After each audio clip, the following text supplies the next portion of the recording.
All right, everyone. Head coach Ben Olsen here. Ben, another West Coast road trip here against an opponent close to you in the table, right in the mix for the playoffs here, coming down the stretch. How's the team been preparing for this one against Seattle? Uh, I feel that we're focused and excited for the opportunity to go to a tough building and play against a very good team. And we understand this is one of the teams that has been consistently playing for trophies since they started this organization. In some ways, that's where we aspire to be right now. So it's a great chance to show that we're on their level, and again, just looking forward to getting out west and seeing what we got against them. Good stuff. All right, Jorge, go ahead. Hey, Coach. Hi, Jorge. Coach, today marks the one-year anniversary of the Open Cup final, and now you're going off to Seattle, where potentially you could tie last year's points on the table. Just how much has the group changed? Obviously, some changes, but what have you seen?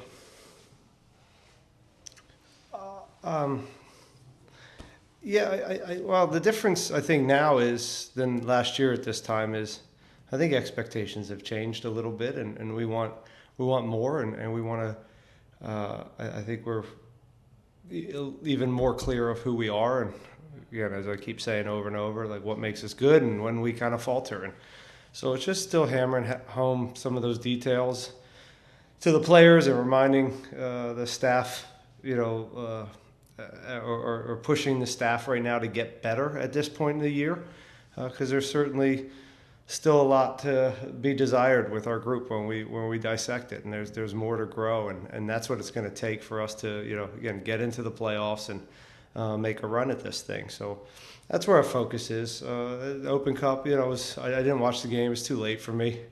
But congrats to LAFC. Someone told me today that it was the anniversary of that. Good memories, but we're not spending a lot of time thinking about last year. We have a big challenge ahead of us. Seattle's playing well. They're always so balanced. Defend well, attack well. Not a lot of weaknesses, but some things that we think we think in some ways there's some favorable matchups for us. But I'm sure they're saying the same thing.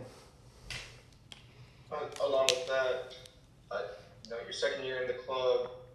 Tomorrow, if the team wins or if Dallas loses or draws, if I'm not mistaken, the team clinches playoffs. Those expectations from when you've started, you've turned the club's identity around. How much does that mean to you and the front office? Well, we don't.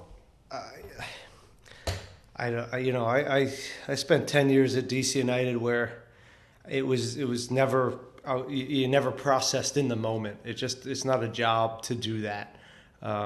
If we can have some type of sustained success and set down some foundation that's sustainable here, great. We'll look at that when they get rid of me and I can look back on these times. But we live day to day here, and all focus right now is on Seattle.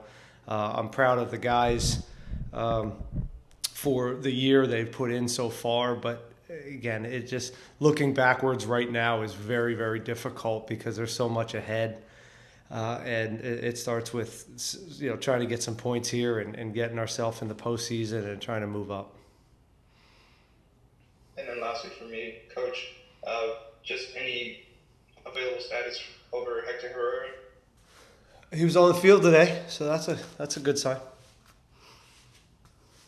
Thank you, Coach. Safe travels. All right, Thank you. Dustin, go ahead. Hey man. Hey, Dustin. Hey, saw Ezekiel and Latif come out of the game last week. Just any updates on them? What you expect from them this weekend? Latif took a knock and was in concussion protocol, but again on the field today. Zeke was on the field today, so we'll make some decisions on them. But we'll patching them up. Along 3 games, and so when you have that many games and you push guys, sometimes you have some eggs broken, and fortunately, none of them are going to be that long, and we'll get those guys back if they're not back already. And then just on Seattle, Jordan Morris having a big year for them. He's kind of playing in a different role, kind of as a number 9. A little different than what you guys have seen a lot in MLS this year with the target type forwards. Just what kind of problems does he pose? Well, he's just relentless, and he's really seems to have bought in. Again, I don't want to speak for him and their staff, but he seems to really be enjoying kind of being a forward and just being relentless, and his reactions to find the channels is as good as anybody in the league. He just and they've got guys that can provide him, and it happens very, very quickly. So as much as you can, keep him in front of you, but he's constant, and it doesn't take when you make that many runs and you're just constantly pushing the back line to deal with you get through. And he can score in a variety of different ways. He can get you off the dribble. His movement in the box is sharp. He obviously creates 1v1 situations for himself with his running. Good in the air. So, and he's physical. He's always, every time I see him, he's a little bit broader and bigger than I have in my mind. And with that, his pace and timing, he's a very dangerous player. All right, Herman, go ahead. Good morning, Ben. A couple of quick questions on my end. I want to hear more about Seattle, and what makes them tough. We just touched on Morris, but they had a slow start to their season, but they're catching fire here towards the end. Good September for them.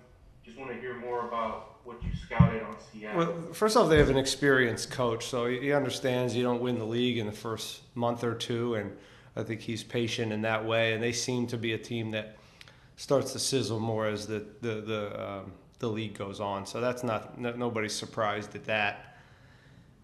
They're balanced. Again, as I said before, they're offensively, they always are capable of scoring goals. Their home form's good. Defensively, as far as crosses and defending the box, they're, I think, 1 or 2 in the league.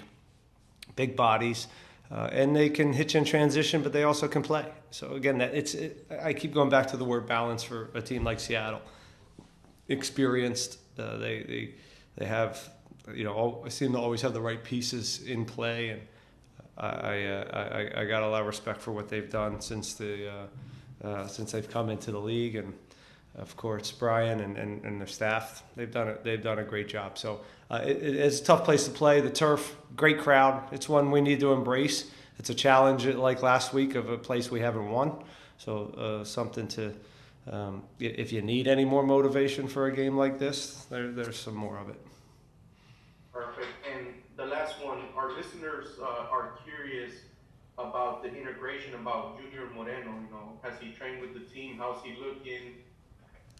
Well, the good news is I have history with Junior, so I know what he offers, and I can have real honest conversations with him about where he's at fitness-wise, and make sure he's up to speed on who we are and how he's going to affect these games when he comes in.